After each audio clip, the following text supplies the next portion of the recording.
Hello listeners, আসসালামু আলাইকুম। আমি ইনাম মাহমুদ রিমন। আমি ঢাকা বিশ্ববিদ্যালয় থেকে এসেছি। আমি ঢাকা বিশ্ববিদ্যালয়ের রাষ্ট্রবিজ্ঞান বিভাগের দ্বিতীয় বর্ষের শিক্ষার্থী। আমরা ঘটনা চলে যেতাম। আসলে প্রথমে আমি আমার হল থেকে আমার যে আমরা ঘটনা যাব প্লিজ। সবাইকে ধন্যবাদ জানাই। Thank you so much. আমরা ঘটনা যাব জি প্লিজ। হ্যাঁ, ঘটনাটি রাসেল ভাই 2012 সালে আমার এক বন্ধুর সাথে ঘটে যাওয়া একটি ঘটনা। জি। এই ঘটনাটি আমার গ্রামের বাড়ি ব্রাহ্মণবাড়িয়া জেলার আখাউড়া উপজেলায় ঘটে যাওয়া একটি ঘটনা। কাছ থেকে বলতে হবে। ঘটনাটি আমার গ্রামের বাড়ি ব্রাহ্মণবাড়িয়া জেলার আখাউড়া উপজেলার সীমান্তবর্তী এলাকায় ঘটে যাওয়া একটি ঘটনা। তো ঘটনাটি 2012 সালে আমার একটি বন্ধুর সাথে ঘটে যায়। তো আমার ওই বন্ধুর নাম আমি সঙ্গত কারণে মেনশন করতে চাচ্ছি না। আমার বন্ধুর নামে আমি এখানে রবিন হিসেবে ইউজ করলাম। তো রাসেল ভাই, ঘটনাটি 2012 সালের অক্টোবর মাসের ঘটনা। তো ঘটনার দিন রবিন ওর পার্শ্ববর্তী ইউনিয়নের ওর এক আপুর বাড়িতে বেড়াতে যায়। একটা অনুষ্ঠান ছিল, অনুষ্ঠানে অ্যাটেন্ড করার জন্য যায়। কিন্তু পরের দিন রবিনের একটা পরীক্ষা থাকায় রবিন অনুষ্ঠান সম্পূর্ণ করতে পারেনি। এজন্য সে সন্ধ্যার আগেই বাড়ির উদ্দেশ্যে রওনা দেয়।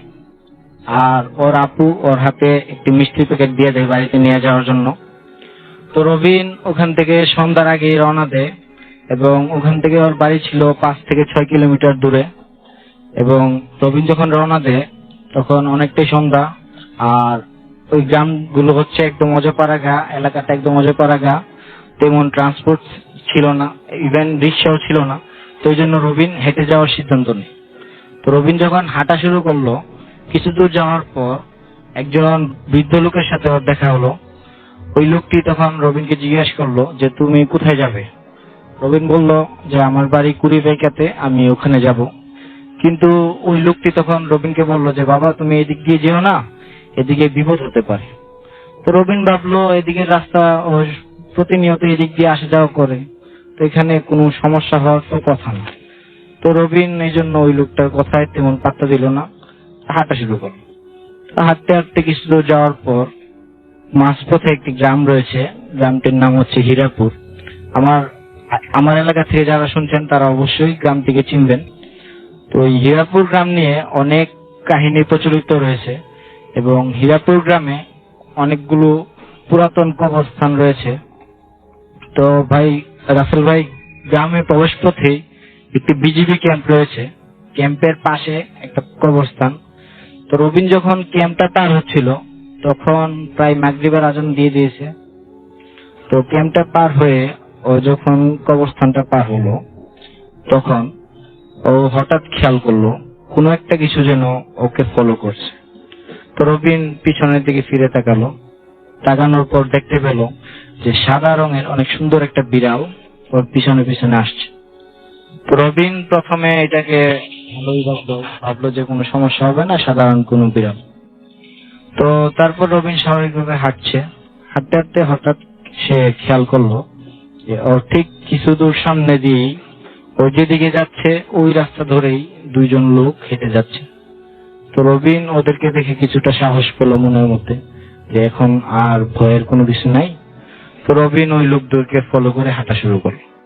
তো হাঁটতে থাকলো এদিক দিয়ে এই যে বিড়ালটা ছিল ওই বিড়ালটা আস্তে আস্তে ওর ব্যাগের উপর অ্যাটাক করা শুরু করলো। অর্থাৎ বিড়ালটার আকর্ষণ ছিল ওর মিষ্টির ব্যাগটার প্রতি। তো বিড়ালটা বারবার চেষ্টা করছিল ব্যাগটাকে ধরার জন্য। তো রবিন তখনও তেমন কিছু পাত্তা দেয় না বা বোঝে নাই যে কোনো অ্যাবনর্মাল কিছু করতে পারে। রবিন ভাবলো যে এটা স্বাভাবিক কোনো বিড়াল, কোনো সমস্যা হবে না। তো রবিন আরো দ্রুত হাঁটতে থাকলো ওই দুইজন লোককে ফলো করে। কিন্তু রাসেল ভাই, একটা জিনিস রবিন খেয়াল করলো যে রবিন যতই দ্রুত হাঁটছে ওই দুইজন লোককে ধরতে পারতেছে না। রবিন যতটা দ্রুত হাঁটছে ওই দুজন লোকও সেম ততটা দ্রুতই হাঁটছে। অর্থাৎ রবিন এবং ওই দুজন লোকের মাঝখানে প্রায় 15 থেকে 20 ফুটের অলওয়েজ একটা ডিস্টেন্স রয়ে গেছিল। তো যাই হোক, তারপরও রবিন তেমন কিছু ভাবেনি। আর এদিক থেকে প্রায় সন্ধ্যা হয়ে এসেছে, যেহেতু অক্টোবর মাসের শেষ দিক ছিল, গ্রাম অঞ্চলে তখন প্রায় শীত পড়ে অবস্থা। তো ওই দিন অনেকটাই কুয়াশা পড়েছে। তো রবিন যাই হোক স্বাভাবিকভাবে হাঁটছে। তো রবিন আস্তে আস্তে খেয়াল করলো যে বিড়ালটা যেন যতই সময় যাচ্ছে বিড়ালটা যেন আস্তে আস্তে একটু শক্তিশালী হয়ে যাচ্ছে, একটু আরো বেশি ওর ব্যাগটাকে ধরার চেষ্টা করতেছে, আর একটু হিংস্রতা দেখাচ্ছে। তো রবিন এটা দেখার পর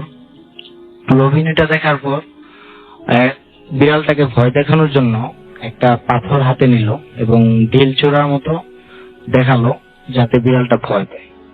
তো বিড়ালটা কিছুটা ভয় পেয়ে পিছনে চলে যায়। তো রবিন ভাবে যে এবার আর কোনো সমস্যা হবে না, রবিন আবার হাঁটতে থাকে। আর রাসেল ভাই একটা কথা বলে রাখি যে কুড়িবাইকা গ্রামে যাওয়ার জন্য হীরাপুর গ্রামের উপর দিয়ে যে রাস্তাটা ছিল, এটার পাশাপাশি ছোট একটা রাস্তা ছিল, যে রাস্তাটা মানুষজন সাধারণত দিনের বেলা ব্যবহার করতো। একটা খেলার মাঠের পাশ দিয়ে ছিল রাস্তাটা। তো ওই রাস্তাটা রাতের বেলায় তেমন কেউ ব্যবহার করতো না, বিশেষ করে একা কেউ সন্ধ্যার পর দিকে যেত না, কারণ ওই রাস্তাটা অনেকটা হন্টেড ছিল। তো রাসেল ভাই রবিন ওই দুজন লোককে ফলো করতে করতে নিজের অজান্তেই ওই ছোট রাস্তাতে প্রবেশ করে ফেললো। রবিন বুঝতেই পারেনি যে সে কখন সেই রাস্তায় প্রবেশ করে ফেলল। যাই হোক, রাসেল ভাই ওই বিড়ালটা আস্তে আস্তে ওর ব্যাগের উপর অ্যাটাক করতেছে। তো এক পর্যায়ে রবিন বুঝতে পারলো যে বিড়ালটা মনে হয় মানে এটা যেন বিড়াল নেই, অন্য কিছু একটা প্রাণীর হাত জোরে ওর ব্যাগটাকে টানতেছে। তো রবিন ওই সময় খুবই বিরক্ত হয়ে গেল।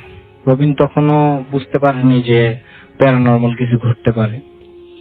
রবিনের হাতে যে পাথরটা ছিল ওই পাথরটা দিয়ে জোরে বিড়ালটাকে একটা ঢিল মারল। তো ঢিল মারার পর বিকট শব্দে একটা চিৎকারের আওয়াজ হলো। আওয়াজটা শুনে রবিন পিছনের দিকে তাকালো। তাকানোর পর রবিন দেখতে পেল যে সে যে বিড়ালটাকে মেরেছে ওই ঢিলটা বিড়ালের ঠিক কাঁধের মধ্যে লেগেছে এবং কাঁধ থেকে অনেক রক্ত বের হতেছে। আর বিড়ালটার চেহারা তখন বিদঘুটে অবস্থায় দেখা যাচ্ছিল। তো রবিন ওই অবস্থায় দেখে কিছুটা ভয় পেয়ে যায়।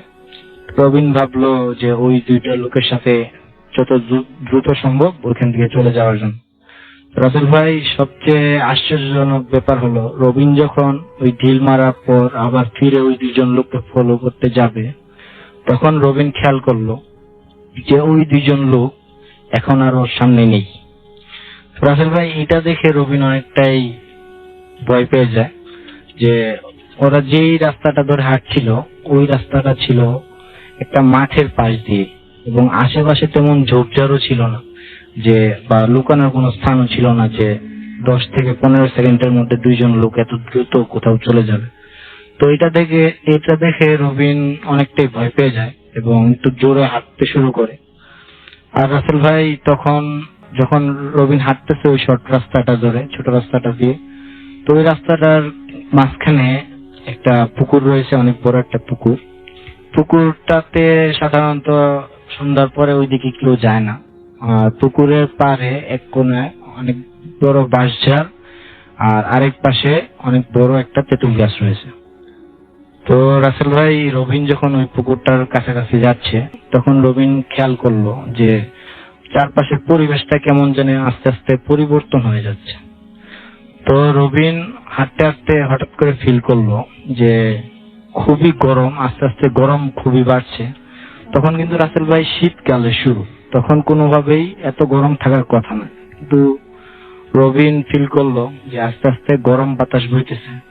এবং যখন সে পুকুরের পাড়ে পৌঁছালো তখন তার কাছে লাগলো যে প্রচন্ড জোরে বাতাস বইতেছে এবং এতটাই জোরে বাতাস বইতেছে যে বাতাসের গতির কারণে এই পুকুরে যে অল্প পরিমাণ পানি ছিল ওই পানিতেও মনে হয় সমুদ্রের ঢেউয়ের মতো ঢেউ উঠতেছে। আবার পাশে যে বাঁশঝাড় ছিল ওই বড় বড় উঁচা বাঁশগুলো ওগুলোও যেন মাটিতে লুটিয়ে পড়তেছে, এত জোরে বাতাস বইতেছে। তো রবিন তখন কিছুটা আতঙ্কিত হয়ে যায় এবং খুব দ্রুত হাঁটার চেষ্টা করে। কিন্তু রাসেল ভাই তখন দেখা গেল ওই যে বিড়ালটাকে আঘাত করেছিল সে, ওই বিড়ালটা এখন আরো শক্তিশালী দুইটা হাতের মতো ওর ব্যাগটা জোরে জোরে টানতেছে। তো রবিন অনেক কষ্ট করে ব্যাগটা টেনে নিয়ে সামনের দিকে আগাচ্ছে। তো একটু এগিয়ে গিয়ে যখন তেঁতুল গাছটার কাছাকাছি গেল রবিন, তখন রাসেল ভাই আরো ভয়ঙ্কর ঘটনা ঘটলো যে ও যখন তেঁতুল গাছটার কাছে গেল তখন ও দেখতে পেল যে তেঁতুল গাছের উপর দুইজন লোক বা দুইটা অবয়ব বসে আছে এবং সেই অবয়ব দুইটা নিজেদের মধ্যে কথা বলতেছে, এমন একটা ভাষায় কথা বলতেছে যে এই ভাষাটা রবিনের বোধগম্য হচ্ছে না। তো যাই হোক, রবিন ওদের একটু দূর থেকে দেখে কিছুটা সাহস পেল। ও ভাবলো হয়তো গ্রামের কোনো দুষ্ট ছেলে তেঁতুল পাড়ার জন্য বা চুরি করার জন্য গাছে উঠেছে। তো রবিন কিছুটা সাহস নিয়ে সামনে এগিয়ে গেল ওদের কাছে যাওয়ার জন্য। কিন্তু রাসেল ভাই তখন খুব কাছাকাছি ছিল ওদের, কিন্তু রবিন চেষ্টা করে ওদেরকে ডাক দিতে পারতেছিল না বা সাহায্য চাইতে পারতেছিল না। আর রাসেল ভাই রবিন ছোটবেলা থেকে অনেক ধার্মিক ছিল, কিন্তু তখন সে আইডল করছিল মনে করতে পারতেছিল না, এরকম একটা সিচুয়েশনের মধ্যে ছিল। পরবর্তীতে রাসেল ভাই ও যখন আরেকটু এগিয়ে গেল ওই তেঁতুল গাছটার কাছে, তখন সে দেখতে পেল যে ওই দুইটা অবয়ব যে বসা আছে গাছের উপরে, এই দুইটা আর কেউ নয়, সেই দুইজন লোক যেই দুইজনকে ফলো করে সে এই শর্ট রাস্তাতে চলে এসেছে। রাসেল ভাই এটা দেখার পর রবিন অনেকটাই কনফিউজড হয়ে যায়। যাই হোক, তারপরও সে তেমন একটা ভয় পায় না, ওদেরকে স্বাভাবিক মানুষই মনে করে আর ভাবতে থাকে যে ওদের কাছ থেকে কোনো সাহায্য পাওয়া যাবে। তো রাসেল ভাই এই জন্য রবিন আরেকটু এগিয়ে যেতে থাকে তেঁতুল গাছটার কাছে। আর ততক্ষণে কিন্তু রাসেল ভাই চারপাশের পরিবেশ আরো হচ্ছে, আরো জোরে বাতাস বইছে, আগের মতোই এই পুকুরের পানিতে বড় বড় ঢেউ উঠতেছে। তো রাসেল ভাই রবিন যখন একদম তেঁতুল গাছটার কাছাকাছি পৌঁছায়, তখন যা ঘটলো তা দেখার জন্য রবিন কোনোভাবেই প্রস্তুত ছিল না।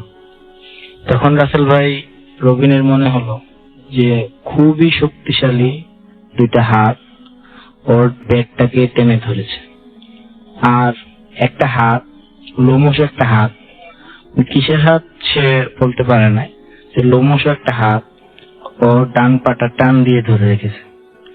রাসেল ভাই এটা যখন রবিন দেখলো বা অনুভব করলো, তখন রাসেল ভাই রবিন খুবই ভয় পেয়ে যায় এবং সে খুবই চিৎকার করার চেষ্টা করে, কিন্তু তখন তার গলা দিয়ে কোনো আওয়াজ বেরোচ্ছিল না। কি হলো তারপরে শেষ করে?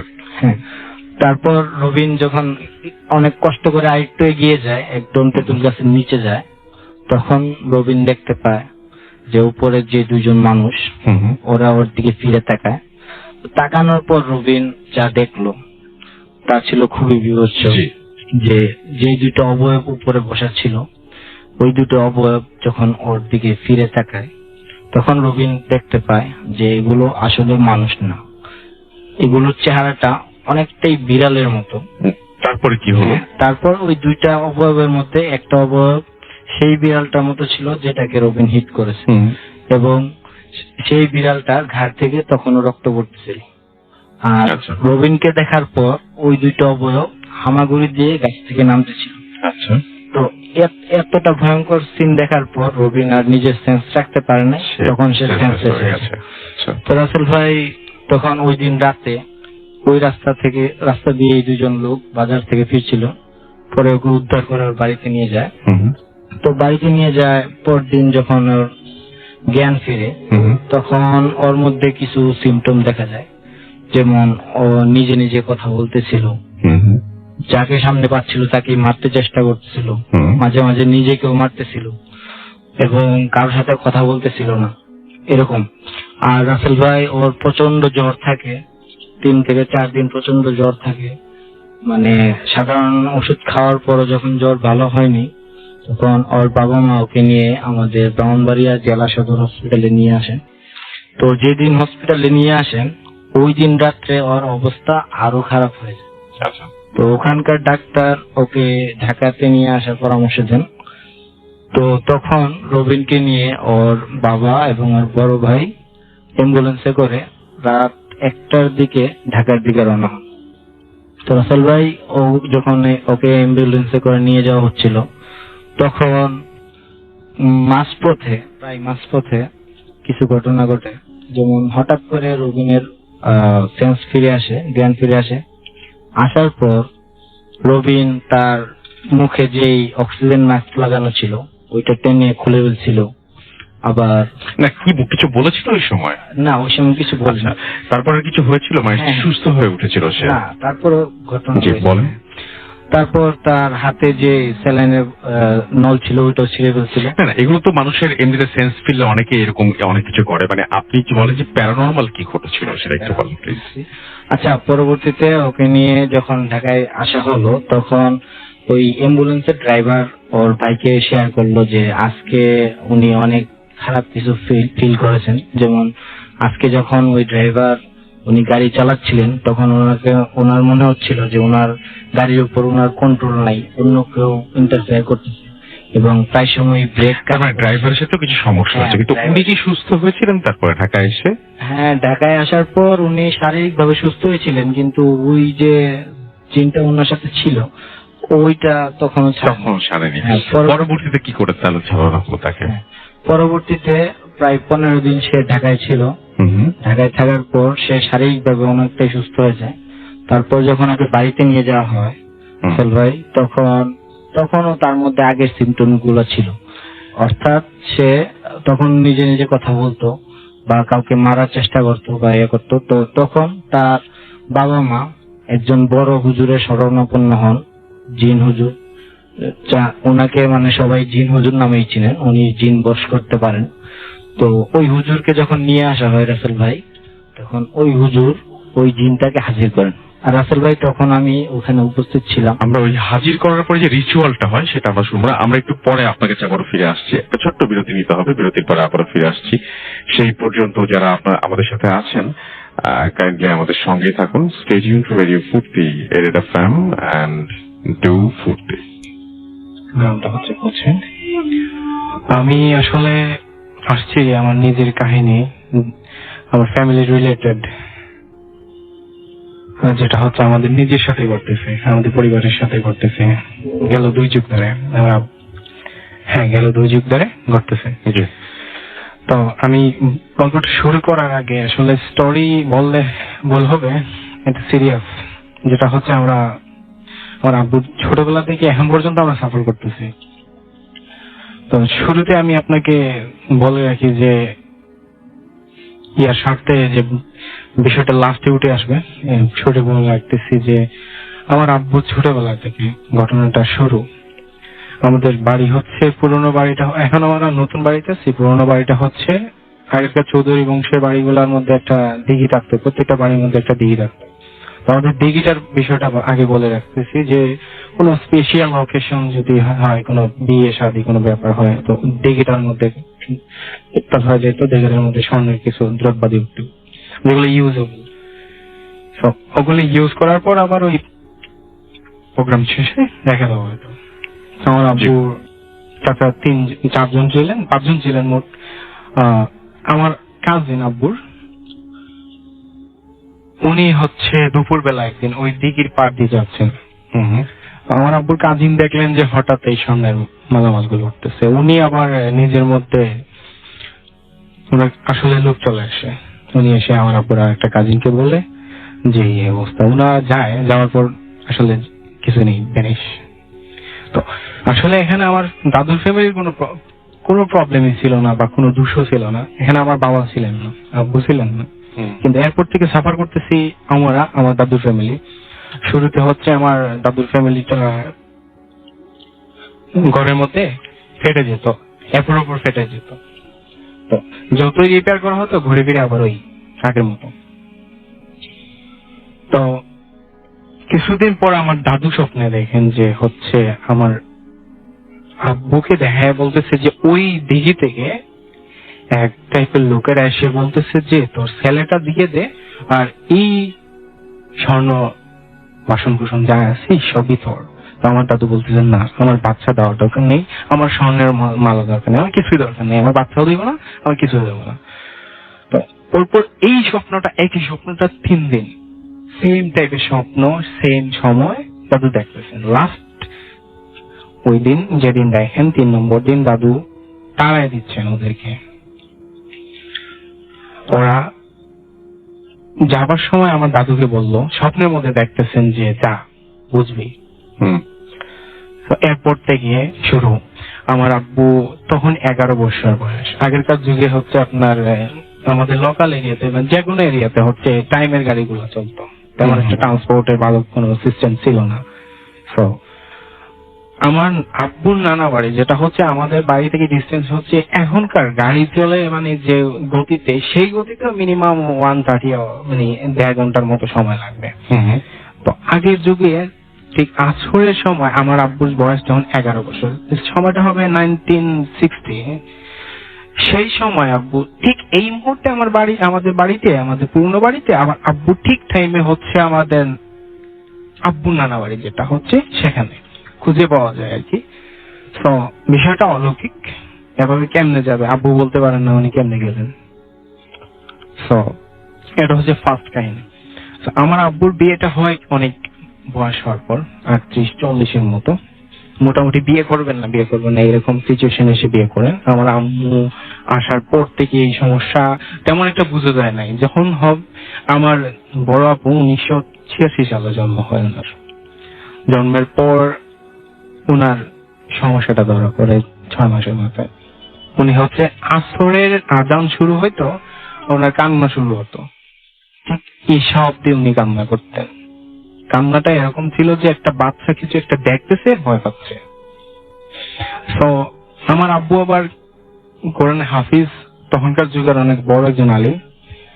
তো উনি আবার এই তাবিজ কবুলের ব্যাপারটা ট্রাস্ট করতেন না। উনি বলতেন যে হচ্ছে আপনার এই কোরআনে সবকিছু, সব সলিউশন এখানেই আছে, আমলের উপর সবকিছু। তো অনেক গরম মানুষ, আমার আম্মু ভয় পাইতেন। ওনাকে আবার বিষয়গুলা ক্লিয়ারলি বলা যাইতো না, যেহেতু ওখানে কোনো স্কোপই নেই বলার। তো আব্বু আবার প্রাইমারি টিচার ছিলেন। উনি যখন ডিউটিতে যেতেন, আম্মু লুকিয়ে লুকিয়ে কিছু আলিম বা বুজুর্গ টাইপের লোকের কাছে যেরকমটাই হচ্ছে যাইতেন বা যাওয়ার কোনো পার্সন ইউজ করতেন। তো ওই কিছু একটা মাধ্যম পানি পড়া যায়, তারপর দিলে আছে আপুর কান্নাটা প্রবলেমটা হালকা সলভ হয়। তো নেক্সট প্রবলেমটা হচ্ছে আমার আপু হাঁটা শিখবে, সেই টাইমটা ওভার, হাঁটতেছে না আপনার ওভার হয়ে গেছে। একদিন আমাদের বাড়িতে আমাদের লোকালি একজন আপনার এই টাইপের বুজুর্গ টাইপের, কিন্তু একদম উন্মাদ টাইপের, যে আগেরকার বুজুর্গ গুলা হঠাৎ উন্মাদ টাইপের কিছু বুজুর্গ ছিল যে কোনো কিছুই কাউকে বলে না, হঠাৎ কিছু একটা বলে বা পাগলের মতো চলাফেরা করে, ফকিরের মতো চলাফেরা করে, কিন্তু ওদের মধ্যে ঠিক উন্মাদ না, চলার ধরন অন্যরকম ছিল, সেটা বলেন। জি, হ্যাঁ, মানে অনেকটা ফকিরে, মানে আপনার কাপড় চোপড়ে কোনো নাই, কিন্তু চলতে, আমি বুঝতে পেরেছি। হ্যাঁ, সিরিয়াস কথাবার্তাই বলতে পারতো ওরাই। তো ওই রকম একজন লোক আসতেন আমাদের বাড়িতে। তো আমার দাদু ওই আমার আপুকে দেখায় বলতেছেন যে কি করবো বাবা, আমার তো নাতিন হাঁটতেছে না। তো ওই উনি বলতেছেন, আর ওই যে আপনাকে যেটা বললাম না আপনার দিদির ব্যাপারটা, ওই বিষয়টা কিন্তু দাদু স্বপ্নে দেখার পর কারো শেয়ার করে নাই। এটা তো 1960 সময়কাল, কিন্তু আমার আপুর জন্ম 1986। ওই দিন ওই বুজুর্গকে আমার দাদু বলতেছেন যে হাঁটতেছে না, দেখো সেটা কি। ওই লোকটা আমার দাদুকে মানে এতই বকা দিচ্ছে যে তুই তুই হাঁটবি না কেন, সবই তো তোর দোষ। মানে ওই যে ঘটনাটা ও বলতে চাচ্ছে, এমনকি ও বলেই দিছে যে এরকম ছিল, তুই তো সবকিছু করছিস, তোর তো ভুল, তুই তো সময়ের মতো কিছু করস নাই, এখন তো তুই কর, তোর কিছু হইলে তুই পারলে তুই কিছু কর, এরকমটা করতেছে। তো উনি আর কিছু দেন নাই, আমার দাদু কোনো সাউন্ডলেস, কিছু বলার নেই, উনি এটা বলেই চলে গেছেন। তো আমার এইরকম উনার রোগবালাই লেগেই থাকতো। তো উনি আবার খুবই ট্যালেন্ট। ক্লাস 5 পর্যন্ত কোনো মতে আর কি আপনার স্কুলে গেছেন, তেমন একটা প্রবলেম ফেস করেন নাই, যে হাঁটা চলার মতো কোনো প্রবলেম হয় নাই। ক্লাস 6-এ উঠবেন, ওনার দেখা যাচ্ছে যে একটা সাইড চলে গেছে, মানে চলে গেছে বলতে হচ্ছে প্যারালাইসিসও না, আবার অটিজমও না, ভালো। কিন্তু 6-এ উঠবেন, ধীরে ধীরে দেখা গেছে যে একটা সাইড যাচ্ছি। তো হঠাৎ একদিন আমার আপু সামনে হুমড়ি খেয়ে পড়ে যায়। তো দরজার সামনে একটা ফ্রন্টে দরজা ছিল, দরজার আপনার কিনারা, ফ্রেমের কিনারার মধ্যে মাথা লেগে ফেটে যায়। তখন থেকে আবার সিরিয়াস অবস্থা। চলে যাওয়ার পর হচ্ছে আপনার ওনার দেখা গেছে যে ওয়েট এত বেশি, এখন পর্যন্ত ডক্টরসরা যখনই দেখে যে 205 ওজন, উনি আবার স্বাভাবিক মানুষ, 5 ফিট 3 ইঞ্চি, নর্মালি ওনার বডিতে এমন একটা ফ্যাট না, তারপর হচ্ছে 205 ওজন। এটা টু মাচ, চিন্তার বাইরে। So, আমরা সিএমএস, তারপর হচ্ছে আপনার মেডিসিন বিশেষজ্ঞ, প্যারালাইসিস, অটিজম, কোনো রোগ নেই ওনার, কোনো সলিউশন নেই, কোনো ওষুধ নেই। লাস্ট ওনাকে দে হাইয়েস্ট স্যালাইন, পরে আপনার ঘুমোর ট্যাবলেট, আর কোনো ওষুধ নেই। ওনার প্রবলেমটা এই, এখন পর্যন্ত উনি এভাবেই আছেন। দ্বিতীয়ত হচ্ছে মেইন ঘটনা যেটা শুরু হয়েছিল, আমার মেজো চাচা, আমি হচ্ছে আমার আম্মুর কাছ থেকে শোনা বিষয়টা, বা আমার ফ্যামিলি পার্সনের কাছে শোনা। আমি হচ্ছে ফ্যামিলি সবার ছোট, উনিও বিয়ে করবে না। তো ওনার ব্যাপারগুলো আম্মু 10 বছর ধরে ওনাকে নিয়ে সংসার করতেছে, আমার মেজো চাচা, আমার ছোট চাচা, প্লাস হচ্ছে আমার আব্বু। তো আমার আম্মু হচ্ছে তখন আমাদের নতুন বাড়ি করে নিয়ে আসছেন আব্বুরা, মরু সম্পত্তির উপরে নতুন বাড়ি করছে। তখন এখানে একমাত্র মহিলা আমার দাদু আর আমার আম্মু। তো আব্বুরা যখন ডিউটি যেত পুরো বাড়ি খালি, আম্মু বলতেন আমার চাচাকে, দেখো তুমি যদি বিয়ে করো না তোমার দরকার নেই, কিন্তু আমার একটা গল্প গুজব করার মতো একজন পার্সন দরকার। উনি বলতেন যে না না, আমি হাই স্কুলের টিচার হয়ে আমি একটু সংসার চালাতে পারবো না। আম্মু বলতেন যে আবার তোমার ওয়াইফ যদি খেতে চায়, আমি যা খাবো তা খাওয়াবো, আমি যা পড়বো তা পড়বো, তুমি এসব নিয়ে টেনশন করো না। কেমন উনি রাজি হয়ে যায় আর কি। তো যাওয়ার পর আর কি আপনার এই বর্তমান আন্টি যিনি ওনার সম্বন্ধটা দেখতে যায় আর কি, আম্মু ব্যতীত সবাই যায়। সবাই যাওয়ার পর হচ্ছে 1 সপ্তাহের মধ্যে বিয়ে হয়, সবাই পাগল। আসার পর থেকে উনি ওনার বিহেভিয়ার গুলা মানে বিশ্বাসযোগ্য না। উনি কার সাথে মিশতেন না। উনি যেখানে যে রুমে ওনাকে নিয়ে আসা হয়েছিল, ওনার স্বামীর রুম, ওই রুমটাতে ওই বেডেই উনি থাকতেন, ওই বেডে নিয়ে খাবার দেওয়া লাগতো। আবার যখন আমার চাচা অথবা আব্বু ডিউটিতে চলে যেতেন, কেমন যেন অদ্ভুত টাইপের লোক ওনার কাছে আসতো। উনি আবার পরিচয় দিতেন এগুলা ওনার কাজিন, মামাতো ভাই, খালাতো ভাই, এরকম আর কি। সো যখন আছে আপনার কোন একটা বিষয় আছে চোখে লাগার মতো, তখন কিন্তু সন্দেহজনক হয়ে যায়, কৌতূহল। আমার আম্মু অনেকটা কৌতূহলী হয়ে যান। তো একদিন শুনতে পান আমার আম্মু পাশের রুম থেকে খুবই মানে এতই সুমধুর কণ্ঠ যে আপনার সচরাচর এরকম তেলাওয়াত করা সচরাচর কেউ শুনে না, এতই সুমধুর কণ্ঠ। ওই তেলাওয়াত শুনতেছেন, আম্মু একটু কান পেতেছেন, দেখলেন যে আপনার তেলাওয়াতের পর দোয়া দরুদ হলো। আবার ওই আন্টি বলতেছেন যে বাবা আমার যে এরকমটা ভালো হয় সেরকমটা। উনি আবার রিপ্লাই শুনলেন যে একটা পুরুষ বলতেছে যে তুমি আমাকে বাবা ডাকছো, তোমার মেয়ের জন্য কোনো বাবা কোনোদিন খারাপ করে না, দেখো 3 দিনের মধ্যে কিছু একটা হয়ে যাবে। তো 3 দিনের মধ্যে কিছু একটা হয়ে যাবে। আমি আমার আব্বুর ব্যাপারটা বলছি যে আমার আব্বু অনেক বড় একজন কোরআনে হাফিজ, বলতে হচ্ছে একজন আলিম। উনি হচ্ছে সমাজে কিছু অনেক প্রভাবশালী কিছু লোক যে মনে করে যে উনি অনেক বড় একজন বুজুর্গ, কিন্তু আমার আব্বু কোরআনে হাফিজ ছিলেন, আপনার মাদ্রাসা লাইনে পড়ালেখা করেন, উনি আপনার স্কুল লেভেলে পড়ালেখা করছেন আপনার।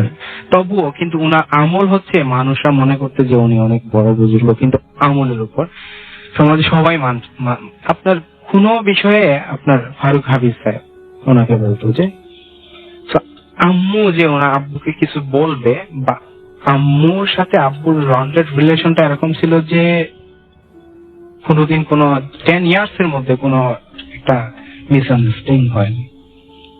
কিন্তু ওই 3 দিনের মধ্যে দ্বিতীয় দিন আব্বু এতটাই মিসবিহেভ করতেছেন, আম্মুর সাথে রুট বিহেভিয়ার এতটাই পার হয়ে গেছেন যে লাস্ট মুহূর্তে আম্মুকে আব্বু বলতেছেন যে তুমি চলে যাও, তুমি আর এখানে থাকতে পারবে না। তারপরে তো এমন অবস্থায় আম্মু খুবই ভয় পান যে আসলে আব্বু কি করবেন, কি থেকে কি করে বসবেন। তো দ্বিতীয় দিন আমার আব্বু ডিউটিতে যাওয়ার পর, মানে এই ঘটনায় আপনার সবচেয়ে অস্বাভাবিক জায়গাগুলো কোনগুলো মনে হয়েছে সেটা একটু আমাদের বলেন প্লিজ। সবচেয়ে অস্বাভাবিক জায়গাগুলো হচ্ছে বর্তমান গেল 5 বছর ধরে বা তার একটু আগে থেকে আমরা ফেস করতেছি। যেমন অস্বাভাবিক ঘটনাগুলো হচ্ছে আমরা যে আমাদের বর্তমান ঘরটা হচ্ছে আমার ওই আন্টি ঘরের পিছনের ঘর, তো উনি আমাদের সামনে আছে। তো তো মোস্ট ঘটনাগুলোর মধ্যে হচ্ছে যেমন আমাদের বাড়ির জানালাগুলা বা দরজাগুলোতে এত এত জুড়ে হঠাৎ এত সাউন্ড হয় যে যেমনটা কেমন ভেঙে ফেলতেছে, বের হবেন কিছু নেই। চালের মধ্যে এত জোরে জোরে ইয়া করতেছে যে আপনার চালটা ছিঁড়ে ফেলতেছে, কোনো সমস্যা নাই, খুলে দেখবেন গর্তেই বের হয়ে উপর তাকাবেন কিছুই নাই, বেনিশ। কিন্তু আপনি সাপোজ কোরআন তেলাওয়াত করতেছেন, আমরা কোনো ইবাদত বন্দেগী প্লাস হচ্ছে কিছু করতে গেলে এত দুর্গন্ধ ওই চারদিকে, মানে আপনার মৃত মানুষ হতো বা শ্মশানে কোনো মানুষ পড়লে যে গন্ধটা হয়, কোনো ইবাদত বন্দেগী করতে গেলে এরকম সমস্যা হয়। আচ্ছা, ঠিক আছে, এইটাই আপনাদের মেইন সমস্যা এখন। সমস্যার মধ্যে হচ্ছে যেমন এটা, তারপর হচ্ছে আমাদের সবচেয়ে আশ্চর্য সমস্যা হচ্ছে যে ঘরে কোনো টাকা রাখলে লক ঠিক আছে, ব্যাগটাও ঠিক আছে, যত হেভি লক দিয়ে রাখে 30% ও 20% টাকা থাকবে না, চলে যাবে। আচ্ছা, আবার হচ্ছে আমার আম্মু ট্রাই করে দেখছে কোরআন শরীফের মধ্যেও টাকা রাখছে, ঠিকই সবকিছু ঠিক আছে, টাকা ভেতর থেকে নেই, আবার সব টাকা যায় না, 20 or 30%। এই সমস্যার সমাধান এর জন্য আপনারা কিছু করেছেন? আমি সিলেট ডিভিশনে, বিশেষত আমি গেল 10 বছর থেকে, আমার 16 বছর বয়স থেকে এখন পর্যন্ত সিলেটের ডিভিশনের এমন কোন বুজুর্গ, আপনার দুটো ধর্মের, হিন্দু ধর্মাবলম্বী বলেন আর আপনার মুসলিম ধর্মের বলেন, আমি যেখানে যেই বলছে সেখানেই গেছি। প্রথম অবস্থায় সবাই বলে ঠিক আছে আমরা পারবো, নেক্সট আপনার যখন যাওয়া হয় যে তখন আর বলে সরি আমাদের দ্বারা সম্ভব। এই সমস্যার শুরুটা মানে মানে কারণটা কি বলে আপনার মনে হয় আসলে? যেখানে গেছি সবাই একটা কথাই বলতেছে যে হিংসা। আচ্ছা, এবং এটা কে করেছে বলে আপনাদের মনে হয়? সবাই একই কথা বলতেছে যে ওই ফ্যামিলি থেকে ওই প্রবলেম যেগুলো ছিল, দেগির প্রবলেম গুলো ওরা ওগুলা ক্যাপচার করে নিয়েছে, ওগুলা ইউজ করে ওরা এটাই করতেছে যে এই ফ্যামিলির প্রতি হিংসার প্রয়োগটা তাদের এই মাধ্যম দিয়ে করতেছে যে আপনার এই ফ্যামিলিটা টোটালি ধ্বংস হয়ে যায়। থ্যাংক ইউ ভেরি মাচ, আপনাকে অনেক ধন্যবাদ আপনার ঘটনার জন্য।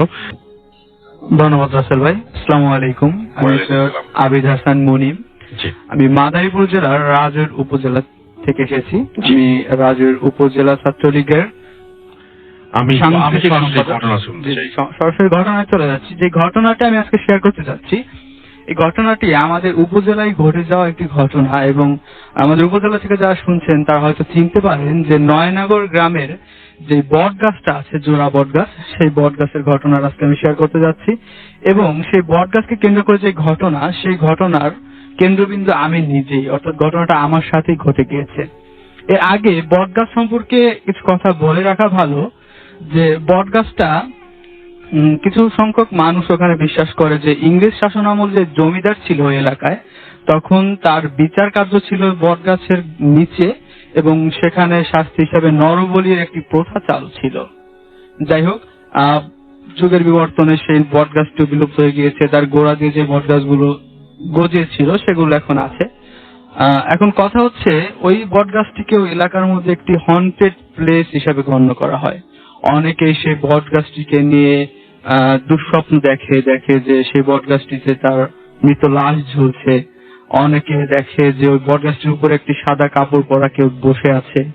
অনেকে আবার অনেকগুলো অ্যাক্সিডেন্ট হয়েছে ওই বট গাছের সামনে যে রাস্তাটা গিয়েছে, ওখান থেকে 3 চাকার অনেক যানবাহন চলে। তো তারা নাকি পরবর্তীতে শোনা গেছে তারা দেখে যে বট গাছের নিচে যখন আসে একটি মোড় আছে, সেই মোড়ে যাওয়ার পর নাকি 3-4টা রাস্তা তারা একসাথে দেখে, যার ফলে কোনটা দিয়ে যাবে ডিসাইড করতে না পেরে তারা খালের ভিতর পড়ে যায়। যাই হোক, সরাসরি ঘটনা চলে আসি। সেই বট গাছটা হচ্ছে আমার ফুবাড়ি এলাকায়। একদিন আমি সেই ফুবাড়িতে বেড়াতে যাই, 2017 সালের ঘটনা। আমার 2 বন্ধু এবং আমি কৌতূহল বশত বট গাছটার নিচে আমরা ওই রাত 10টা, আনুমানিক 10টার কাছাকাছি সেই বট গাছটার কাছাকাছি যাই। যখন আমরা সেই বট গাছটার কাছাকাছি যাই তখন 10টার একটু বেশি ছিল, তাই হঠাৎ আমার 2 বন্ধুর মধ্যে একজন আমাকে ভয় দেখানোর জন্য চিৎকার করে ওই বট গাছের নিচ থেকে দৌড়ে চলে যায়। আমি কিছু বুঝতে না পেরে ওই 2 বন্ধু যারা দৌড়াচ্ছিল তাদের পিছন পিছন দৌড় শুরু করি। একটু বলে খাবার, আমি একটু হেলদি ছিলাম যার জন্য তাদের সাথে দৌড়ে পারছিলাম না। এবং হঠাৎ করে একসময় আমি যেটা লক্ষ্য করি যে আমি অন্ধকারের ভিতর দৌড়াচ্ছি এবং তাদের হঠাৎ করে হারিয়ে ফেলি। একটু পরে যখন আমি ফ্ল্যাশ জ্বালানোর জন্য দাঁড়াই, তখন আমি একদম মানে ভয় এবং ক্লান্তি দুটো একসাথে কাজ করতেছিল। আর তখন আমি যেটা দেখতে পাই যে আমার মোবাইলের চার্জটা খুব তাড়াতাড়ি কমে এসেছে, অর্থাৎ যে আমি 2-1 মিনিট ধরে দৌড়াচ্ছি তা না, হয়তো অনেকক্ষণ ধরে দৌড়াচ্ছি, কারণ দৌড়ের আগেও চার্জ আমার জানা মতো প্রায় 30%-এর কাছাকাছি ছিল, তখন 6%-এ নেমে এসেছে। যাই হোক, তখন ফ্ল্যাশ জ্বালাই। ফ্ল্যাশ জ্বালানোর পরে আমি যে বিষয়টা লক্ষ্য করতে পারি রাসেল ভাই, যে আমি ওই যে রাস্তাটা ধরে দৌড়াচ্ছিলাম, আমি সেই রাস্তার উপরে নেই, আমি নেমে এসেছি রাস্তার সাইডে যে খাল, সেই খালটি তখন শুকনো ছিল, সেই খাল পার করে যে চাষের জমি, সেই জমিতে চলে এসেছি। আর তখন যে বিষয়টা ঘটলো, আমার মোবাইলটা অফ হয়ে গেল। তখন মোবাইলটা অফ হয়ে যাওয়ার কারণে ফ্ল্যাশ লাইটটা অফ হয়ে গেল, চারদিকে অন্ধকার। ভয়ে এবং আতঙ্কে আমি যে কি করব আমি বুঝতে পারছিলাম না।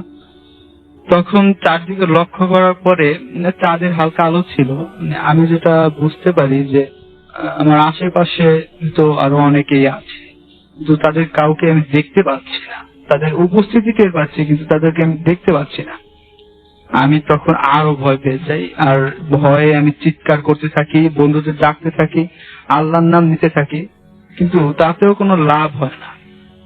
একটু পরেই আমি যে জিনিসটি লক্ষ্য করি যে আমার পাশে যে জিনিসগুলোর উপস্থিতি আমি টের পাচ্ছিলাম, সেগুলো এখন আমার সামনে প্রায় দৃশ্যমান অবস্থায় সাদা। আমি তাদের মানে রূপটা বর্ণনা করছি, মুখে বর্ণনা করে বোঝানো সম্ভব না। যতটা আতঙ্কিত অবস্থায় আমি ছিলাম, সেটা মানে ওই পরিস্থিতি না পড়লে কেউ বুঝতে পারবে বলে আমার মনে হয় না।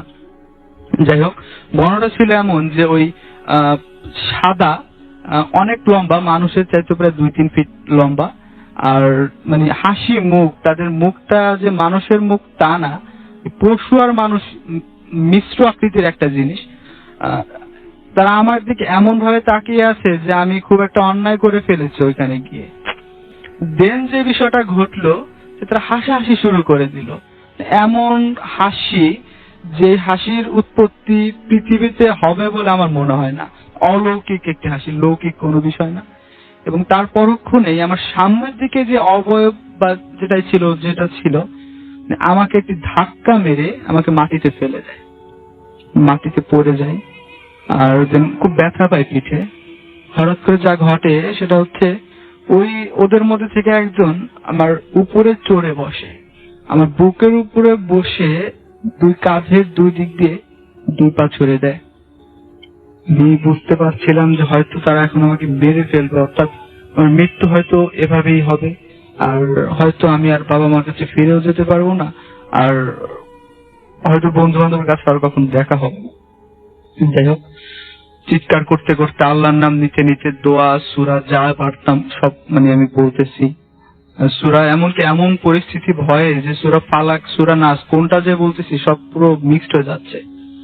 আমি তখন সেন্সলেস হয়ে যাই। কিভাবে পরবর্তীতে জ্ঞান কিছুক্ষণের জন্য হয়তো ফিরেছিল। যখন জ্ঞান ফিরেছিল তখন আমি যেটা লক্ষ্য করি যে আমার বুকে মানে প্রচন্ড ব্যথা, এতটা ব্যথা যে আমি মানে ব্যথার জন্য হয়তো আবার অজ্ঞান হয়ে যাব, এতটা অসহ্য ব্যথা হচ্ছিল।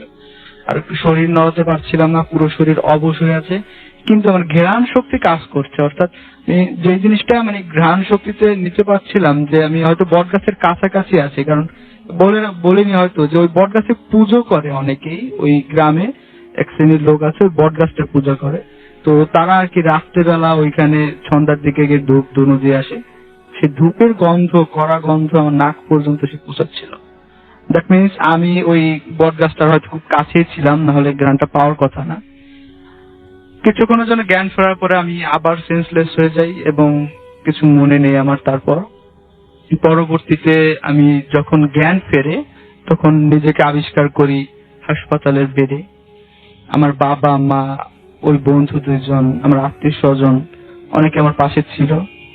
আমার হাতে স্যালাইন তখন চলছে, আর বুকে প্রচন্ড ব্যথা, হাতে এক্সরে করা হয়েছিল, হাতে একটা ব্যান্ডেজ। আর সবচেয়ে মূল বিষয় হচ্ছে রাসেল ভাই, তারপর 2-3 দিন হাসপাতালে ছিলাম। এরপরে আমি বাসায় চলে যাই। আর আসল যে ঘটনা মানে আসল যে বিষয়টা হচ্ছে যে এই যে পুরা হোল ঘটনাটা, এটা হ্যালুসিনেশন বলে অনেকে এক্সপ্লেইন করতে পারে, বাট এটা হ্যালুসিনেশন বলে আমার মনে হয় না। কারণ আমার যেই ফিজিক্যাল যেই মানে হিটটা আমি পেয়েছি, মানে যে ব্যথাটা আমি পেয়েছি, এটা তো হ্যালুসিনেশনের কারণে হওয়ার কথা না। আর আমার যে ফ্র্যাকচারটা বুকের পাঁজরের একটি হাড়ে এখনো ফ্র্যাকচার আছে।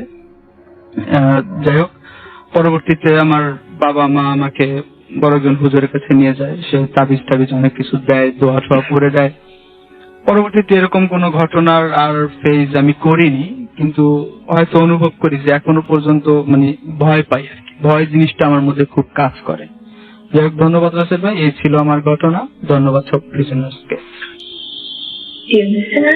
আজকে আমি যে ঘটনাটা বলবো সেটা আমার রুমমেট সত্যর সাথে ঘটে যাওয়া একটা ঘটনা। সত্য আমার সাউথ ইন্ডিয়ান রুমমেট, বর্তমানে ও আটলান্টা আছে। তো ঘটনা শুরুর আগে আমি ছোট্ট করে বলে নিতে চাই যে ঘটনাটা মোটেও তেমন ভয় না, এই চাইতে 1000 গুণ ভয়ের ঘটনা আমি শুনেছি। কিন্তু সেদিন সে যখন তার নিজের অভিজ্ঞতা আমার সাথে শেয়ার করছিল, তখন কেন জানি না আমি ভীষণ ভয় পেয়েছিলাম। তো ঘটনাটা শুরু করা যায়। প্রায় বছর খানেক আগে সত্য অন্য একটা বাসায় থাকতো। সে আর তন্ময় ওরা একই রুমে থাকতো। বাসাটা ছিল দোতলা, আর রুমটাও ছিল বিশাল বড়। রুমের ভেতরে ছিল বিশাল একটা ক্লজেট। আগে সেটা নাকি ব্যালকনি ছিল, পরে কি কারণে জানি না সেটা বন্ধ করে ক্লজেট বানানো হয়েছে। আর সে সত্য ঠিক মতো বলতে পারলো না যে কি কারণে এটা করা হয়েছিল, কারণ ওরা বাসের শিফটের অনেক আগে থেকে এটা ছিল, আই মিন দ্যাট ক্লজেট। তো যাই হোক, সে বাসাটা ছিল অনেক বড়, এতটা বড় বাসা ছিল যে ওদের সাথে আরো অন্যান্য রুমমেটরাও ছিল, কিন্তু ওরা দুজন একই রুমে থাকতো। আর একই রুমে থাকতো কারণ কি, কারণ ওরা খুব সস্তায় একটা রুম পেয়েছিল এবং বিশাল একটা রুম পেয়েছিল।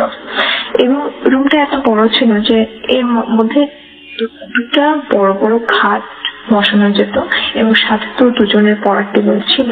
এখন ওদের খাট দুটো ছিল ঠিক দেয়াল বরাবর, দুজনের দুটো খাট ছিল পাশাপাশি বিপরীত মুখে। এবং এই দুটো খাটের মাঝখানে ছিল একটা বিল্ডিং কাভার্ড, আর ছোট্ট একটা জানালা মাঝ বরাবর ছিল, আর তেমন কিছু ছিল না। তো বোঝাই যাচ্ছে যে রুমটা বেশ স্পেশাস ছিল। আর ওদের রুম হচ্ছে ইন্ডিভিজুয়াল, প্রত্যেকটা রুম, একটা অ্যাপার্টমেন্টের প্রত্যেকটা রুম আলাদা আলাদা ভাবে লক করা যায়। তো ওদের রুম ওদের মতো করে ওরা লক করে যেত, লক করে ঘুমাতো। এবং লক রুমের ভেতরে ছিল ক্লজেট, সুতরাং এই ক্লজেটটা ছিল ওদের নিজস্ব। কিন্তু ক্লজেটের সাধারণত ওরা তেমন একটা ব্যবহার করতো না, কারণ ক্লজেটটা অনেক দিনের পুরনো, অব্যবহৃত এবং পুরনো মানুষেরও কিছু জিনিসপত্র ছিল, যে কারণে ওদের তেমন পছন্দ ছিল না, কারণ রুমটা অনেক বড় ছিল। যে কারণে ওরা নিজেদের সবকিছু ওদের রুমের ভেতরেই রাখতে পারতো আর কি। তো যেটা বলছিলাম, আমি এখানে একটা জিনিস বলে রাখি যে নর্থ আমেরিকাতে বছরে 6 মাসের বেশি এমনিতেও অনেক ঠান্ডা থাকে। এখন কিন্তু এখানে এই রুমটা অন্যান্য সব রুমের চাইতে হিমশীতল বলা যায়, রিলেটিভলি যদি আমি শীতলতা বোঝাতে চাই আর কি। এখন ওদের রুম কেন এত ঠান্ডা, এটা আগে ব্যালকনি ভেঙে ক্লজেট করার কারণে কিনা, বাতাস ঢুকতে পারছে কিনা, খুব বেশি হতে পারে, কোনো কারণে হতে পারে যে ওদের রুমটা ঠান্ডা। তবে এটা ঠিক যে ওদের রুমটা অন্যান্য রুমের তুলনায় অনেক বেশি ঠান্ডা, এটা একটা পয়েন্ট। এখন ওদের দুজনের সাধারণত কেউই রাত 12টার আগে ঘুমায় না। এর মধ্যে সত্য রাত 2টার আগে তার ঘুম আসে না, এবং এ সত্ত্বেও ওরা নিজেরা নিজেদের মতো মানিয়ে নিয়েছে। কারণ যাই হোক, যে কিনা আগে ঘুমায় সে তো তার ডেফিনেটলি অন্যরা যদি জেগে থাকে তাহলে তাদের ডেফিনেটলি ডিস্টার্ব হবে। সে কারণে সত্য কখনোই রাত 12টার পর লাইট জ্বালিয়ে কোনো কাজ করতো না। ও নিজের ল্যাপটপে কাজ করতো কিংবা মোবাইল ব্রাউজিং যেটাই করুক না কেন, সে রুম টোটালি অন্ধকার থাকতো। তো এমনই এক রাতে সত্য ঘুমাতে গেল দেরি করে। ওদিকে বহু আগে থেকেই তন্ময়ী ঘুমিয়ে পড়েছে। ও শুতে যাওয়ার 10 মিনিটও হয়নি। সত্য সত্যি যাওয়া 10 মিনিট হয়নি, হঠাৎ ওর মনে হলো যে ওর ঘরে কে আছে এবং মানুষটা কোনোভাবে অন্য কেউ থাকার কারণ নেই, কারণ ওরা রুম লক করে ঘুমায় এবং অন্যান্য রুমমেট যারা বিল্ডিং এ রুমে থাকে তাদেরও সেখানে ঢোকার কোনো কারণ নেই। তো ওর হঠাৎ এরকম একটা প্রেজেন্স অনুভব করার পর সে চোখ মেলে চাইল এবং প্রচন্ড ভয় পেল এটা দেখে যে 7-8 ফিট উঁচু বিল্ডিং কাভারের চাইতে উঁচু একটা মানুষের ফিগার, কালো একটা শ্যাডো যেটা কিনা হ্যাট পরা, সেটা দেখে এত ভয় পেল। এবং কারণ ওদের রুমে কোনো আলো ঢোকার ব্যবস্থা নেই, ওরা টোটালি রুম অন্ধকার করে পর্দা লাগিয়ে ঘুমায়, ওদের রুমে আলো ঢোকার কোনোই কারণ নেই, ওদের ল্যাপটপ বন্ধ, মোবাইলও বন্ধ, সবকিছু বন্ধ। এই অন্ধকারের মধ্যেও আরো অন্ধকার একটা ফিগার, এবং সেই ফিগারটা একটা মানুষের অবয়ব, অথচ সেই ফিগারটা হ্যাট পরা। ও এটা দেখে এত ভয় পায় যে ও কিছুক্ষণ প্রার্থনা করে, চোখ বন্ধ করে প্রার্থনা করে, এবং প্রার্থনা করার পর সে কৌতূহলবশত করে তাকিয়ে দেখে যে ফিগারটা নেই। তো ভালো কথা, সে এই ঘটনাটা তন্ময়কে বলে না, কারণ তন্ময় এমনিতে একটু ভীতু মানুষ। সে পরের দিন তন্ময়কে এই ঘটনাটা কোনোভাবে বলে না, সে জাস্ট ভাবে যে হয়তো বা সেটা তার কোনো রকমের হ্যালুসিনেশন ছিল। তো এই ঘটনার মাঝখানে পরে সে আবারও ওই হ্যালুসিনেশনটা দেখতে পায়। এবার সে এটাকে কোনোভাবে উড়িয়ে যেতে পারে না, কারণ সে জানে যে একই হ্যালুসিনেশন বারবার একই জায়গায় হওয়ার কোনো কারণ নেই। তো সে তখন চিৎকার করে তন্ময়কে ডাকে এবং শ্যাডোটা কথা বলে যে ঘরে দেখো, ঘরে একটা শ্যাডো আসছে, তুমি তাকাও। তন্ময় ভয়ের চোটে লেপ কাঁথা মুড়ি দিয়ে আরো চোখ বন্ধ করে শুয়ে পড়ে। সারা রাত কেউ ঘুমাতে পারেনি, কিংবা ঘরের আলো যে জ্বালাবে সেই সাহসটুকু কারোর মধ্যে ছিল না।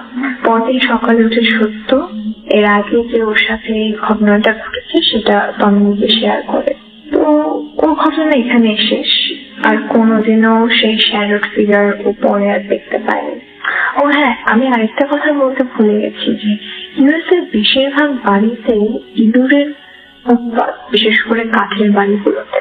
আমার বাসাতেও একই অবস্থা। তো যা বলছিলাম, ওদের বাড়িতে ছিল ভীষণ ইঁদুরের উৎপাত ছিল, কিন্তু কেবল ওদের বিশাল রুমে কোনো ইঁদুর ছিল না, এমনকি ওদের প্রায় না ব্যবহার করা ক্লজেটেও না, অথচ সেখানে কিন্তু ইঁদুর থাকার কথা ছিল সব থেকে বেশি। সেটাই স্বাভাবিক না? ঘটনাটা শুনে আমি ভীষণ ভয় পেয়েছিলাম। আমি বলতে পারি না, কারণ ফার্স্ট হ্যান্ড এক্সপিরিয়েন্স শোনার মধ্যে কিরকম একটা ফিল থাকে, সে ফিলটা আমি বুঝতে পেরেছি। ও যখন ওর ঘটনাটা শেষ করে তখন আমি জিজ্ঞাসা করলাম, হ্যাঁ সত্য, তুমি কি ভূতে বিশ্বাস করো? সে বলল, হ্যাঁ করি, কারণ মহাবিশ্বে যে কোনো পজিটিভের পাশাপাশি নেগেটিভ থাকতে বাধ্য। সেহেতু আমি যেহেতু ভগবানই বিশ্বাস করি, সেহেতু ভূতেও বিশ্বাস করি। তারপর সে বলল, জানো, আমার মনে হয় এই বাসাতেও ভূত আছে। আমি ভয়ে ভয়ে বললাম, কেন তোমার এরকম মনে হচ্ছে? ওদিকে কারণ আমার রুমটা এমনিতে অনেক ঠান্ডা নর্মালি অন্যান্য রুমের তুলনায়। আমি অবশ্যই এই কথা কাউকে বলি না যে আমার রুম ঠান্ডা, কারণ হয়তো মানুষজন আমাকে খেপাবে। তখন সে বললো যে দেখো, আমার কেন মনে হয়, কারণ মাঝে মধ্যে দেখো না যে কোনো কারণ ছাড়াই আমাদের স্মোক অ্যালার্ম বেজে ওঠে, অথচ না ওভেন, না কুকার, না কিছু, কোনো কিছু চালু নেই, পাশের বাড়ি থেকেও স্মোক আসছে না, তবে অ্যালার্ম বাজে কেন? ও প্রশ্নের উত্তর আমি দিতে পারিনি, কারণ আমিও দেখেছি মাঝে মধ্যে এরকম উদ্ভট কারণে অ্যালার্ম বেজে উঠছে, এটার কোনো ব্যাখ্যা নেই। তবে সত্যি কথা বলতে কি, ওর রাত 3টার 8টায় ও যখন আমাকে ওর ভূতের ভৌতিক অভিজ্ঞতা শেয়ার করছিল, তখন আমি সত্যি মানে প্রচন্ড ভয় পাই এবং ভয়টা ছিল রিয়াল। এবার আসি আমার ছোট্ট দুটি অভিজ্ঞতায়। আমার ছোট্ট একটা ঘটনা ছোট্ট করে বলে দিই। নর্মালি আমি হচ্ছে রাত 11টা থেকে 12টার দিকে ঘুমাতে যাই এবং একটানা ঘুমিয়ে সকাল 7টা 7:30টার দিকে উঠি। মাঝখানে আমার কখনোই ঘুম ভাঙে না। তো এমনই একদিন হঠাৎ রাতে ঘুমাচ্ছি, আমার ঘুম ভেঙে গেল। মনে হলো ঘুমটা ভাঙলো এরকম যে আমার মনে হলো কেউ দরজায় 4 বার ঠক ঠক ঠক ঠক করে টোকা দিল। তখন আমি ঘুরে দেখলাম রাত প্রায় 3টা বাজে। কোনো কারণে এরকম অদ্ভুত শব্দে ঘুম ভাঙলো, ভাবলাম হয়তো স্বপ্ন দেখেছি। ওদিকে ঘুম আসছে না, আবারও শুনি ঠিক একই রকম ভাবে 4 বার দরজায় নক করার শব্দ। ভয়ে আমি যে কে বলে চিৎকার করব সেটাও পাচ্ছিলাম না, কারণ এবং পরে কিন্তু এরকম কোনো শব্দ আর আসেনি। ঠিক 4 বার টোকা পরপর, কিন্তু এরপরে আর কোনো টোকার শব্দ নেই।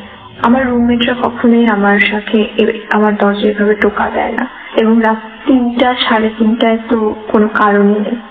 আর যদি তাদের দরকার থাকতো তাহলে তো তারা দ্বিতীয়বার আবার নক করতো, তাই না? এরকম আধা ঘন্টা গ্যাপ দিয়ে 4 বার দরজায় নক করার তো কোনো মানে হয় না। অন্তত পক্ষে আমার রুমমেট যদি কেউ হতো তাহলে তারা আমাকে ডাকতো, আমার নাম ধরে ডাকতো। যাই হোক, আমিও জিজ্ঞাসা করিনি আর কোনো রিপ্লাইও পাইনি। তো এই হচ্ছে একটা ঘটনা। আর আরেকটা ঘটনা হচ্ছে, আমি ভিডিও চ্যাট করছিলাম আমার ছোট বোনের সাথে। হঠাৎ সে আমাকে বলছে, তোর পেছনে কে? আমি তো অবাক, আমি তো রুমে একা, পেছনে কে হবে? তখন সে বললো, ও হয়তো আমার চোখের ভুল।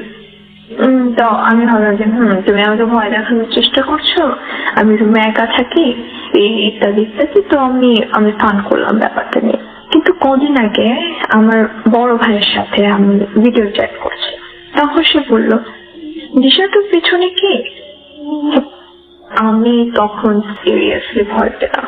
প্রথমত ছোট বোনের কথায় পাত্তা দিইনি, এখন বড় ভাই ডেফিনেটলি আমার সাথে ফান করবে না। তো আমি বললাম, পিছনে কে? মানে পিছনে কি কেউ আছে?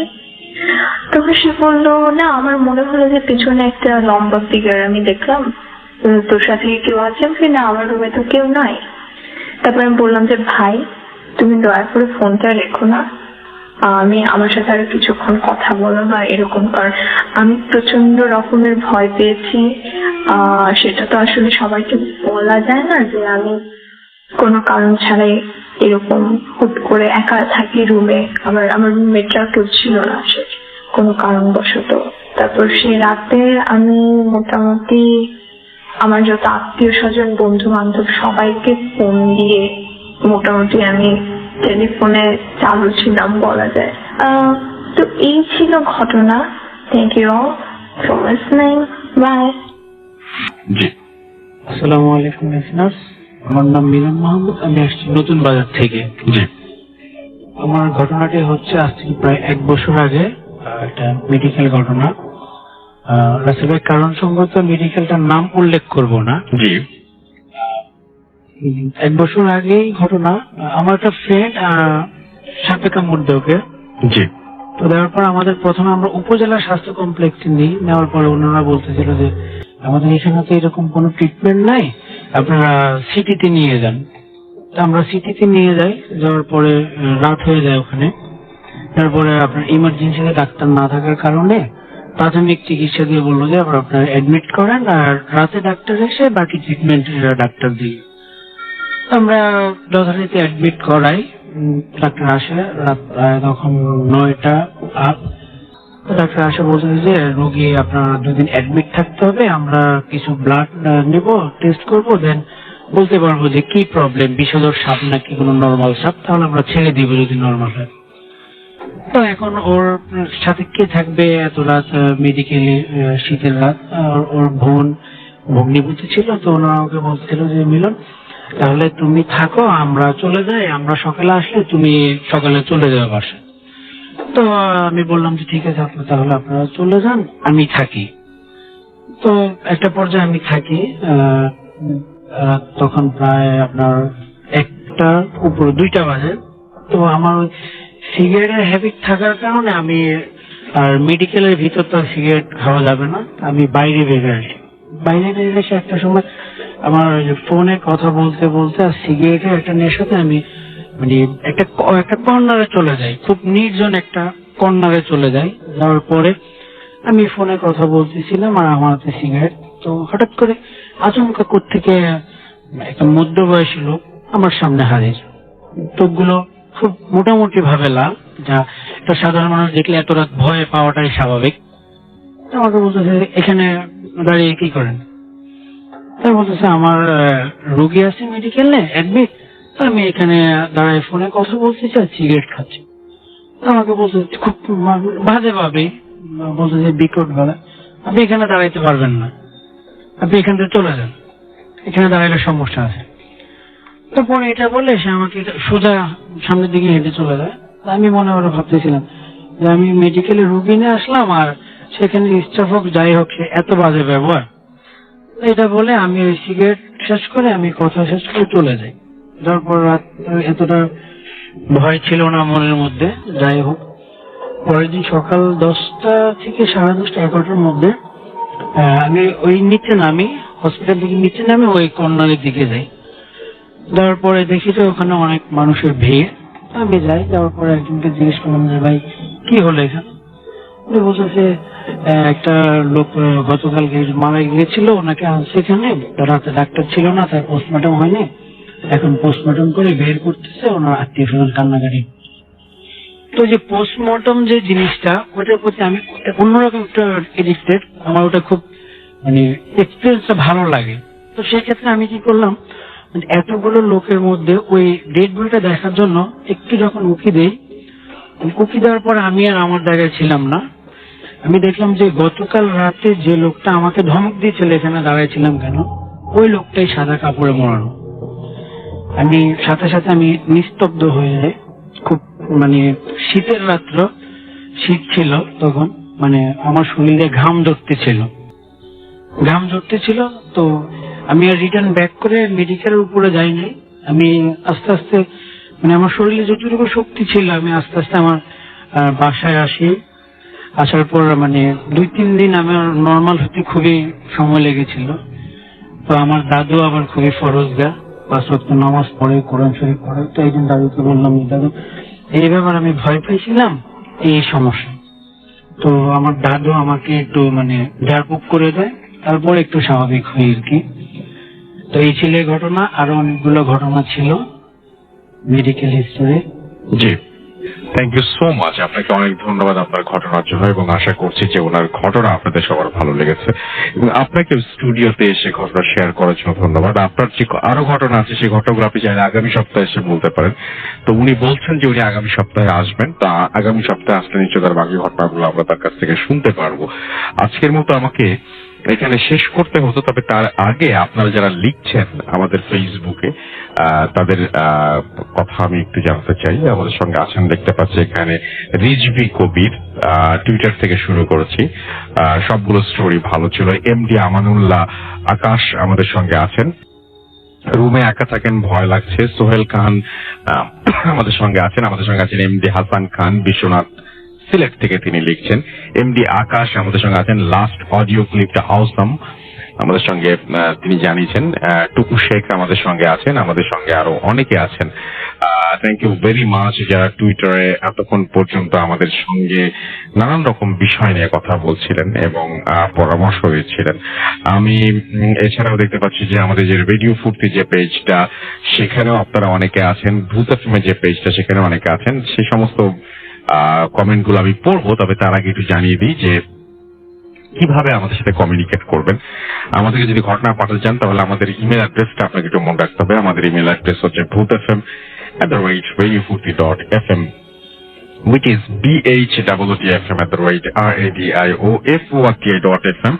আপনার নাম, ঠিকানা এবং ফোন নাম্বার সহ আপনার জীবনে ঘটা বা আপনার জানা সেরা ঘটনা লিখে পাঠিয়ে দিন আমাদের কাছে।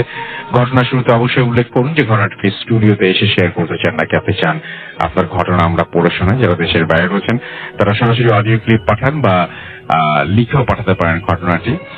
আর আমাদের দুটো ফেসবুক পেজ রয়েছে, www.facebook.com/radio.furti and www.facebook.com/boothfm.russell। সেই দুটো পেজে এসে কিন্তু আপনি আমাদের লিখতে পারেন এবং আপনি আমাদের জানাতে পারেন আপনার সমস্ত কথা। আর আমাদের যারা হচ্ছে মানে এখন লিখছেন তাদের কথা কিছু বলি। উৎস কুমার আমাদের সঙ্গে আছেন, খুলনা থেকে শুনছেন। SMA রহিম আমাদের সঙ্গে আছেন, অনেক ভালো লাগলো। মুস্তাফির মেহরাব আমাদের সঙ্গে আছেন দেখতে পাচ্ছি পারফেক্ট বা আলিফ। আতিফ আমাদের সঙ্গে আছেন, আব্দুল্লাহ আল আরাফাত আছেন, রেজওয়ান রাহুয়া আমাদের সঙ্গে আছেন দেখতে পাচ্ছি, এছাড়াও MN নিশাদ রহমান, কামরুল হাসান আমাদের সঙ্গে আছেন, রায়হান আমাদের সঙ্গে আছেন দেখতে পাচ্ছি, আমাদের সঙ্গে আছেন ইমন খান হৃদয় আছেন, আমাদের সঙ্গে প্রিয়াঙ্কা খান এবং আমাদের সঙ্গে আছেন তিনি একটা ঘটনা বলার চেষ্টা করছেন এবং এই ঘটনাটা আমি বলবো যে আপনি প্রিয়াঙ্কা খান আপনি এটা লিখে পাঠালে সবচাইতে বেশি ভালো হয়, যদি আমাদের একটু কাইন্ডলি ইমেল করে দেন অথবা অডিও ক্লিপ করেও পাঠাতে পারেন, আপনার ইচ্ছা এটা। মেহেদি হাসান ওমর আমাদের সঙ্গে আছেন ইমন খান হৃদয়। অসাধারণ লেগেছে শেষ অতিথির ঘটনাটি। শেষ অতিথি কিন্তু আগামী সপ্তাহেও আসছেন এবং আমি আশা করবো যে তিনি আসবেন এবং আপনাদের ঘটনা শোনাবেন। Thank you very much. আমাদের সঙ্গে আছেন হচ্ছে SS রাসেল সহ আরো অনেকে। থ্যাংক ইউ ভেরি মাচ যারা আমাদের সঙ্গে এতক্ষণ পর্যন্ত ছিলেন এবং যারা আমাদের সঙ্গে আগামীতেও থাকবেন এবং আমাদের ঘটনা পাঠাবেন। আমাদের পড়ে শোনানোর মতো ঘটনা আপনারা বেশি বেশি করে পাঠান এবং আমরা সেগুলো পড়ে শোনাতে চাই আপনাদেরকে। আমাদের সঙ্গে যারা আছেন এবং এখন পর্যন্ত ছিলেন আপনাদের সবাইকে অনেক অনেক অনেক অনেক ধন্যবাদ। কথা হবে আবারও আগামী সপ্তাহে। সেই পর্যন্ত সবাই ভালো থাকুন, সুস্থ থাকুন, শুরু থাকুন, মোস্ট ইম্পর্টেন্টলি ফুর্তিতে থাকুন।